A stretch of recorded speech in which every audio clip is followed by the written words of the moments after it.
We are back in our old kind of weekly vlog setup today because all of those RV America trip videos, they're all done now, that's it. There's some really good videos actually. I'm very happy with how they turned out, and if you haven't watched them, go ahead and watch them. I don't know how many there are, there's 5 or 6 of them I believe, but yeah, I'm really happy with them videos. Today, we have something special to talk about because normally I do movie reviews on this channel.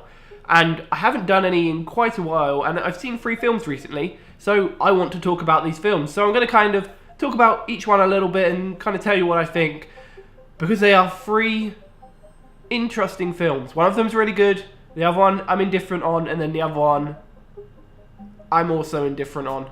It's a bit complicated. So let's start with the first movie I went to watch, which was Thor Ragnarok.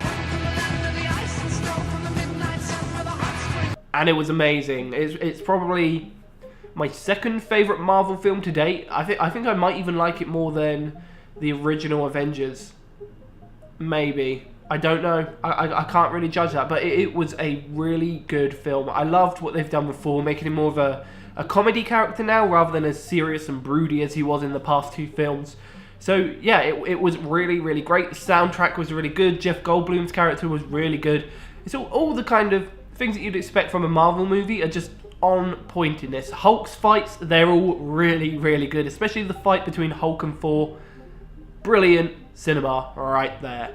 Not exactly the most artsy movie in the world, like something like Baby Driver, which I've reviewed before, but it's exactly the kind of film I like to go to the cinema to watch. Something that's just big, dumb, stupid, and exciting. It was excellent in the cinema, and I can't wait for it to come out so I can watch it again. The second film I went to watch was Murder on the Orient Express. And I'm kind of in 2 minds about this movie. It's not a bad film, but it's not the kind of film that I'd want to go and see in the cinema. It's the kind of film that I imagine I'd rather sit on the sofa and watch one evening, rather than paying, what was it, like £12 to go and see it in the cinema. Yeah, I normally like a bit more spectacle, and it wasn't really that. It was a good film. Like, it was Agatha Christie, of course. I was going to say the story's very good, but it's a book, so it's kind of redundant. It wouldn't have been made if it wasn't good, but yeah, it looked pretty good. The CGI was a bit naff in places, but apart from that, very good movie. And finally, a film that I've got quite a lot of feelings on, and I don't know where to stand on it. Justice League. I went to see this a couple of days ago, and I'm still really undecided on it. I don't know whether I like it or don't like it. It's such a hard... all the DC movies have been like that, apart from Suicide Squad, which I liked, because it was that kind of dumb, stupid action that I like.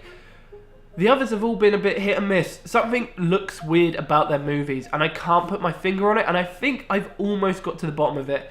I think the actors don't look like they're in that world. There's so much CGI going on, and for some reason the CGI doesn't look very good. And I think maybe the reason it doesn't look very good is because there's just so much of it. Something that I've always noticed with Marvel movies, something like Thor Ragnarok, which takes place in space and has aliens and all this kind of thing, the CGI never pulls me out of it, and I'm not sure why this is. It's a weird thing. Maybe it's because Marvel tried to have more of an upbeat tone, so brighter colours and all that kind of thing, whereas Justice League is trying to be dark, serious and gritty, and just CGI doesn't work with that. It's very unusual, and something you see with Marvel movies is they update character costumes and that kind of thing, so they look good on screen. People like Crossbones, they would have looked a bit goofy, and Hawkeye in particular, they updated them so they actually looked good in a film. Whereas I feel like in Justice League, they've kind of kept so close to the comic material that people like Cyborg, they just don't look like they could be real in our world.